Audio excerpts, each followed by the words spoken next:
Hi guys, so I got into trouble at work. So I didn't want to say anything about it. I just wanted everything to just slide. Since it has been resolved, everything should just, go because I am still traumatized. I'm still reliving all of the moments. I'm still thinking about everything that played out. If it played out the other way, what would have become of me? That kind of thing. And of course, I didn't want to make a video about it because of how sensitive the issue is, and like of course the people involved and all of that. But I'll do like a general story time or whatever, but I'll leave out the details. Like I said, it's kind of a sensitive issue. But yes, I got into trouble at work and it was not funny. Okay, so this event happened on Wednesday. So on Wednesday, and I came back and everything was okay. Thursday, the same thing. And then on Friday, just on my way back, I got a call from my agency. And then the call said, "Oh, you have a serious," in their words, serious safeguarding allegation against you. I was on the road. I was walking like to my house because I had just come down from the bus. I stopped and I'm like, how? And then they start to narrate like everything that played out on Wednesday, like their version, of everything that played out. Again, I'm like, okay, but she calm down, calm down, calm down. Like I wanted to explode, but clearly all of these things did not happen. But then, of course, you have to listen, right? Okay, he has finished saying his parts, what he heard or what they told him, and then he said, okay, what happened? I gave my own side of the story. Yes, I gave my own side of the story, and it's like, oh yeah, okay, no problems, it's fine. So as you're going home, because then obviously, like I said, I was on the road. When you get home, send a comprehensive email detailing every single thing that happened. Narrate the whole incident as it happened, your own side of the story you get. So I'm like, okay, no problems. When I get home, I'll do that. And then he drops a bombshell. Obviously, like that's like the case in most cases. So while they're investigating everything that happened that day, since it is a serious safeguarding allegation, while they are doing all of the whole investigation, you cannot work. You cannot what? Work. Okay, that bombshell also hits me, but I'm like, let me shall go home and calm down, take a deep breath, and send a detailed email of everything that happened. Okay, I did that. I came back home. I sent the email, and of course, so my agency also responded with another email saying, okay, the case was referred to the local authority, saying how obviously I can't work. Contacted other agencies too. "Oh, she can't work because this is this until it is resolved." Okay, so he said he was going to give me feedback on Monday because, like I said, that call came on a Friday. So by Monday, we'll give you feedback of what we've been doing, what has been happening, how the case is going. I was like, okay, no problem. I was waiting on Monday. So my agency called on Monday to tell me that the local authority had referred the case to back to the school. So usually the school referred this case to the authority, and the authority now referred it back to the school. So while all of that was happening, I was not doing any kind of research. I was not doing any kind of Google. You know how like you are scared, and when you make certain researches, you will not be scared the most. Okay, what if something happens to your DBS? That means you cannot work again. You can't do certain jobs. You can't do certain jobs. You can't work with vulnerable people. And it's even more painful because you did not do anything. Like, I mean, if it was something that you use clear eye, you use open eye, maybe your own mistake, you would have said, oh God, I blame myself. Well, this is not even a case of I blame myself because absolutely you did not do nothing. You get so I wasn't even doing any of those research. I wasn't even going on Google to ask, okay, what happens if they're investigating you? What happens if there's an allegation against you? That kind of, I was not, because that would even heighten or increase my fear. That would even increase because at the time my heart was already racing. How would I survive? How would I pay my rent? Like, what is going to happen to my life? Like, what's going to will I have to, because of the frustration, I'll not say, okay, I'll pack my things and go back home because obviously I can't survive if I can't work, right? I wasn't even bad. So it was not my friend that when I told him that, oh, my agency called me back on Monday and told me that the authority had referred them back to, because my agency was like the liaison between the school and the authority. So it's more like they're the ones going to the authority, they're the ones going to the school, they're the ones doing all of the, because they're my employer. Yeah, of course. because before then my agency had told me that, oh, no problem, we'll work hard to make sure that everything is resolved. Like, you've worked with us for so long and we've not had any single complaint about you. It's only good reviews, good recommendations from all of the schools. There are schools I go repeatedly because all of the schools say, oh, we want to Dochi back, we want to Dochi, is Dochi available? So him, somehow they did not believe, but anyways, they have to follow protocol, right? Okay, so when he called me on Monday and told me that, oh, like, the authority referred him back to the school, so he would have a meeting with the school and they'll talk about, all of the details. At the time, I was not asking a lot of questions. My own is, let me hear what's up, what, like. And so my friend now did all of the research. He now told me that, oh, if the authority had referred the agency back to the school, it means that literally they did not find anything and there's nothing they can hold on to, because if they actually found evidence or found something, the authority will definitely take it up, because of course the local authority has a higher authority than the school. The school usually refers serious issues to them. So if they say, oh, come back to the school, it means that they literally did not find anything. Okay, that one was a little bit of relief, because even when he told me that, he said they still haven't met with the schools, but he'll give me feedback on Wednesday or Thursday. You guys, I could not breathe well. I could not breathe well throughout that Monday, because when he called me on Monday evening, my mind was doing big. What is going to say? Big. What is he going to say? So when he said Wednesday or Thursday, on Wednesday, I woke up so uneasy. I was waiting. Since he said Wednesday or Thursday, I couldn't text him on Wednesday because obviously he may want to give that feedback on Thursday. So I'm like, Udochi, calm down, calm down. Wednesday came and he did not say anything. It was now on Thursday. I could not wait anymore. I now texted him, sending me a reminder. Oh, please, I'm just texting to remind you regarding the feedback. You said you were going to feed me back on Wednesday or Thursday. I'm just reminding you, you get. So it was now much later in the afternoon, few minutes before I made that, a few minutes after I made that video, that I now got a call that it has been dismissed. This, a lot of other details, like I cannot mention here anyways, but it has been dismissed. And then he gave me a couple of list of courses, like safeguarding courses to do, that I've completed the courses at the time of making this video. So after completing the courses, now send it back to them. They have to do like the whole documentation process. Mind you, all of these things are absolutely documented. Now the good thing is my DBS is not staying. Nothing is wrong with my DBS. I can go back to school. I can go back to working with vulnerable people. I don't have any single stain on my DBS. So by God's grace, Monday is a bank holiday.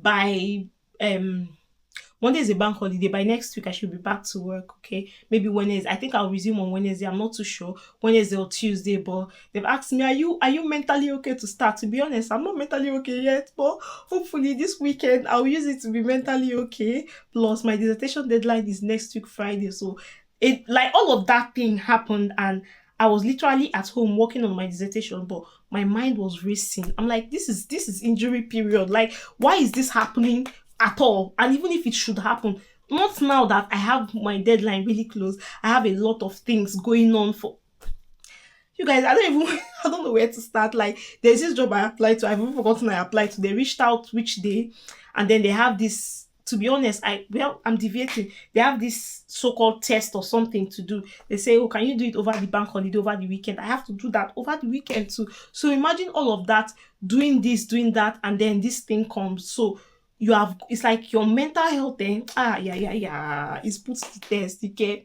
So you guys, if you work with vulnerable people generally, you need to be careful. If you work in schools, you need to be careful. So I want to just share some tips that can help you, because see, you cannot be too careful. That's the funny thing. Yes, I'm saying it because even when you are too careful, somebody can still somehow get you in trouble, okay? You need to be really careful, but then it's not the guarantee.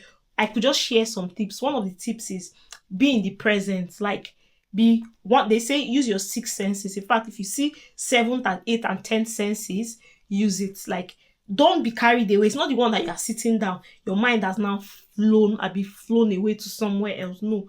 Be in the present 100%. Be very active. Your eyes, your ears, your nose, your hands, your body. Be very active, because in the next second, you don't know what would happen. And anything that will happen, trust me, your name, you go and answer for it. So this is not a case of, oh, you're going through a lot in life, you now forgot yourself. The very word present. Another thing is document. Be someone that likes to document everything. So when this incident happened on that fateful day, the only thing, I wouldn't say I went to report late, because I had a lesson just after that one, and I had to do that much later on. But the thing is, I had to report the incident to narrate this is what happened, this is what happened. And for me, at the time of narrating this, I was actually the one that was like, I don't know, offended. I was the one that, somehow you get, I was just narrating that, oh, this is what happened, this is what happened, this is what happened. When you work generally, like whether with vulnerable people or anything you do generally as a job, you need to document, be very meticulous with documentation. Leave nothing to chance because the tiniest detail can land you in trouble. Okay, so document every incident so that when there's a case, oh, come and answer, come on, you are, top notch. You get, so document every single thing. Like I said, you can't be too careful. Hold God, hold your otomopo. Everything you are loyal to, or anything, any supernatural being you are very loyal to, hold that supernatural being tight. Because like I said, you can't be too careful. Have you seen where somebody's walking on eggshells, trying to do everything not to make mistake, dotting their t's, dotting their i's and crossing their t's, doing everything perfectly, but somehow there is a loophole. They find a loophole, and that loophole lands you in trouble. I'm not saying anybody should land into trouble. Like when all of these things happen, hey, I cried. I say, God, if you save me from this one, hey, I made 3 promises. I'm not gonna lie. I don't know if it's just me, but anytime I get into trouble and I'm praying to God to please rescue me, I must make promises. But you see, this one I have to fulfill it. But let me tell you guys the 3 promises I made. Number 1, I'll take my prayer life seriously because I've been a village people know they come abroad. Lie, they come, oh, because if I explain this thing to somebody, it's like, because while all of this was happening, I didn't even mention a word to my sister. It was after I made that video, I called my sister to explain everything. My sister said, hey, so this thing really happened. And she's like, hey, thank God you did not tell me, because I would have, like, my sister would have panicked. Between my sister and my mother, I don't know who sabi panic past. If you tell them something about you that's not really going on everywhere, they will not panic, they'll come, they fear past you get. So I did not mention that thing to her. It was after that video I now called her so that she know we can't go see him first before she come, they ask me, say, what happened, you get. So I didn't tell her all. I told her that prayer life, I will take it seriously. See, it's my mother's prayer that's covering me. I'm not gonna lie, because I just feel too relaxed. Like, nah, they don't show me. They should not show me. Say, hey, oh yeah. They don't do me. So this one now, we God don't help me do, and I promise I'm going to keep to it 100%. Next thing I said, I was going to be going to church. Now this one, even when I was promising God, I said, God, calm down. I know, yes, I want to go to, I say I will go to physical churches, but on some Sundays when I can't go to a physical church, I will stream online. That also counts as worship, right? Yeah. But I would be more deliberate about that every Sunday, even if I don't go to a physical church, I will stream service, I will participate, I would, you get that kind of thing. I say, God, this one, I'ma do it, because my eye was about, like, I was about to be inside the water and soap was entering my eye. This one no be cap, you get? Because imagine staying how many days without working. Hey, don't say, God, beg. Am I about to turn to a beggar to start begging people for my rent? What would I do? Hey, God. Okay, the 3rd promise. What's the 3rd thing I promised again, Seth? Yes, before I forget, I said I was going to do a good deed. So now a couple of ideas came into my head. I said I was going to send money to someone that, like somebody I know anyways, that's not to get like that. I'll just randomly send to them. I wouldn't ask anything. I would randomly, and somebody came to mind. So I haven't done it yet, but I will. Okay, so I'll just do a good deed, send them money. For they did not ask, I'll just send them money, and they'll say, why did you say? I say, no, just take it though. They're not gonna know it. But it's like a vow. I don't know, like I said, I don't know if it's just me, but every single time I am in a fix, I say, God, if you do this for me, I will make promises. And you see, for this one, I have to, because, hey, you guys, my mind erased. Anyways, I just said I should share. If you work, just be very careful. Because if anything happens to your DBS, I don't even want to know what other industries, like, you know how they say, oh, your DBS is staying and you can't work in certain industries. I start to feel like the other industries that may not be affected, they might even still discriminate you. Like, I mean, they say, if this person is dangerous to kids, maybe they can be dangerous to adults. You guys, to the point that they were even asking if I have a child. Do you know the implication of that question? Hey! Pity. My forehead grew bigger. I'll look at it. It grew bigger within that few days. Do you know the implication of that question? Do you have a child? Are you like, it's not just my biological child. Are you around any child? Do you have any close proximity with a child? Do you know the implication of that question? You guys, I rest my case. God saved me for this one. I won't even lie. Village people, they come abroad. And thank you all for watching.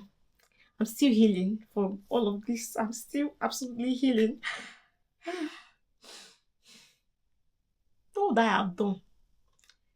I for explain tire. Hey God, I for explain tire. No evidence. No evidence. I for explain tire. Anyways, it's one of the risks of the job, I guess, but it's one of the risks of the job. But every single day you go out to work and come back, no issues, no drama, no incident. It's a miracle. It's a serious miracle. A miracle that I've been underestimating all this while until I see I'm saying. But yeah. Anyways, guys, thank you for watching. And my dissertation deadline is on May 8th plus 5 days. So we are getting too close. You guys, I'm going for a weekend getaway after I submit my dissertation. Clock it. Clock it. I can't wait, to be fair.